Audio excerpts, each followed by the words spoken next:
Tonton video ini sampai selesai agar Anda tidak gagal paham.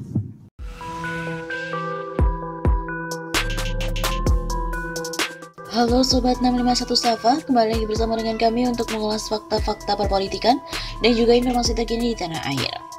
Berita kali ini datang dari Jenderal Gatot yang memutuskan maju untuk minta dukungan rakyat. Bismillah, bangkit atau punah. Jenderal Purnawirawan Gatot Nurmantio akhirnya meminta dukungan rakyat untuk maju urusan Capres. Tapi ini maksudnya Gatot Nurmantio maju mengajukan gugatan ambang batas pencalonan presiden atau presidential threshold ke Mahkamah Konstitusi. Gatot Nurmantio merasa ambang batas pencalonan presiden ini merusak nilai demokrasi. Makanya dia maju perseorangan untuk gugat ketentuan ini seraya memohon dukungan dari rakyat. Sudah saatnya masyarakat sadar demokrasi kita ini makin hari makin merosot, menuju kehancuran. Saya yakin masyarakat khususnya pemuda mengetahui ini. Apa yang saya lakukan menyelamatkan generasi muda dari kehancuran. Mari bersama-sama bangkit atau punah. Katanya dalam YouTube Refli Harun dikutip pada Rabu 15 Desember kemarin. Presidential threshold 20% biang masalah. Gatot mengungkapkan alasan kenapa dia menggugat presidential threshold ke MA. Mantan Panglima TNI itu melihat masalah kebangsaan ini adalah jatuhnya demokrasi. Kebebasan berekspresi sampai kesenjangan sosial makin bertambah. Dari analisa tersebut ternyata masalahnya adalah dalam memilih pemimpin nasional tidak bisa diseleksi dengan benar. Justru kebiri demokrasi dengan presidential threshold 20%. Oleh sebab itu, dengan dukungan beberapa jaringan koalisi aksi menyelamatkan Indonesia, di daerah-daerah Gatot membulatkan maju gugat ketentuan tersebut.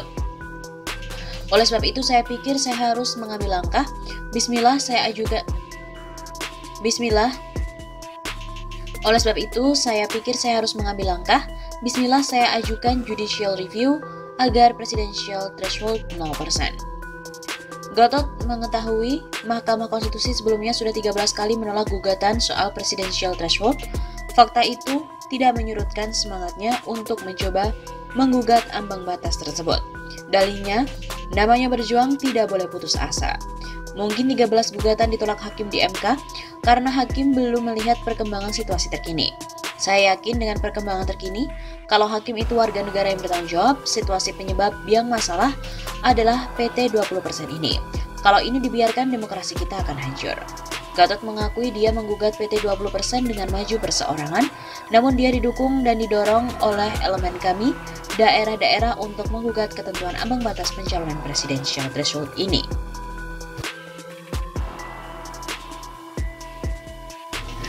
Seperti diketahui, Refli Harun bersama dengan Gatot Nurmantio baru-baru ini mengajukan gugatan ke MK. Gugatan yang diajukan Refli Harun dan juga Gatot Nurmantio merupakan perihal presidential threshold. Refli Harun dan juga Gatot menganggap presidential threshold saat ini bukanlah urusan partai politik saja. Menurut Refli dan juga Gatot, justru presidential threshold ini adalah untuk siapapun yang punya hak untuk memilih, mereka berhak untuk mengajukan.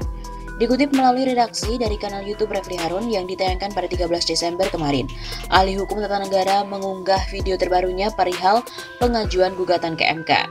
Dalam video tersebut, Refli Harun mengungkapkan bahwa pihaknya menginginkan MK mengubah ambang batas presidential threshold yang minimal harus 20%.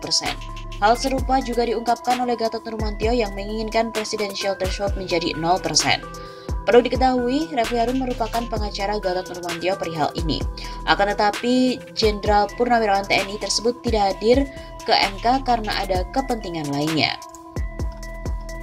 Setiap partai politik mendapatkan standing constitutional right untuk mengajukan calon presiden dan wakil presiden, yang itu merupakan hak konstitusional. Terkait pengajuan ini, Refli juga kembali menegaskan bahwa apa yang dilakukan oleh pihaknya adalah sah secara konstitusional. Karena urusan presidential threshold dan juga urusan pemilihan presiden serta wakil presiden bukan hanya urusan partai politik peserta pemilihan umum, tetapi juga urusan warga negara, terutama yang memiliki hak untuk memilih. Tentu juga warga negara memiliki hak untuk dipilih juga dalam pemilu. Oleh sebab itu, membatasi bahwa hanya partai politik yang bisa mengajukan permasalahan urutan presidential threshold itu menurutnya sangatlah keliru. Pihaknya saat ini ingin menguji kembali MK perihal hanya partai politik saja yang memiliki legal standing terkait presidential threshold. Kami beranggapan bahwa warga negara juga harusnya memiliki legal standing untuk mengajukan calon presiden dan wakil presiden. Refli juga mengungkapkan bahwa permohonan dari Gatot Nurmantio sudah diajukan ke MK. Kedepannya, dirinya juga berharap ada laporan permohonan lainnya dari berbagai komponen masyarakat terkait dengan presidential threshold. Kita harus buktikan ke Mahkamah Konstitusi bahwa perkara presidential threshold ini bukanlah perkara elit politik, tapi ini adalah perkara hajat rakyat Indonesia yang menginginkan pemilihan presiden dan wakil presiden.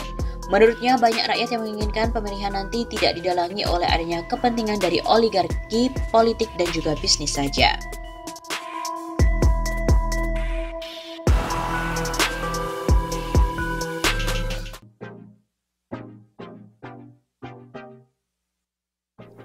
Ex-staf ahli Panglima TNI mengatakan Jokowi lebih baik mundur demi keselamatan NKRI.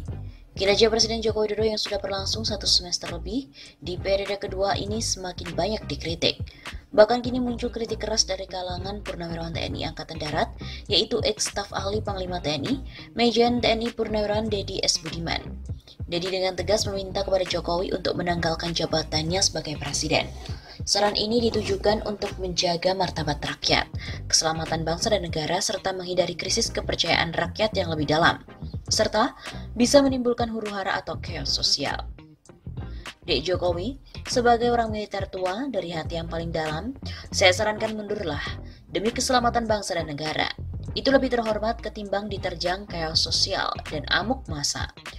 Ujarnya pada kantor berita politik RMOL pada hari Selasa 4 Agustus. Chaos sosial yang dimungkinkan terjadi menurut Dedi merupakan akibat dari sejumlah persoalan yang tidak bisa ditangani oleh pemerintah. Pertama, karena kegagalan mengelola ekonomi yang semakin terpuruk dan menciptakan jutaan orang terkena PHK serta menganggur. Bank Indonesia memperkirakan pertumbuhan ekonomi Indonesia di kuartal 2 2020 bakal menyentuh hingga minus 4,8%. Angka ini lebih tinggi daripada proyeksi pemerintah yang berada pada posisi minus 4,3%. Persoalan ekonomi tersebut ibarat setali tiga uang dengan ketidakmampuan Jokowi dalam mempersatukan seluruh elemen bangsa yang sudah terbelah mulai pilpres, yaitu menjadi cebong dan kampret.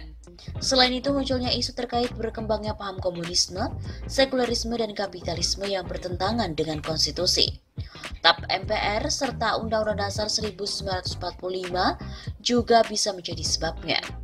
Belum lama ini, Dedi juga menyoroti berubahnya kedaulatan rakyat menjadi daulat oligarki partai politik dan para taipan. Hal inilah yang menurutnya mempertegas arah gerak keberpihakan pemerintah yang sebenarnya. Kedaulatan ekonomi tidak lagi di tangan rakyat tetapi di tangan asing, aseng dan sembilan naga. Sehingga kebijakan rezim sudah tidak berpihak kepada rakyat, akan tetapi berpihak kepada asing, aseng dan juga sembilan naga. Dedi memberikan contoh real dari keberpihakan pemerintah tersebut dari segi regulasi, di mana faktanya adalah penyusunan RUU Omnibus Law yang dipaksakan tidak partisipatif.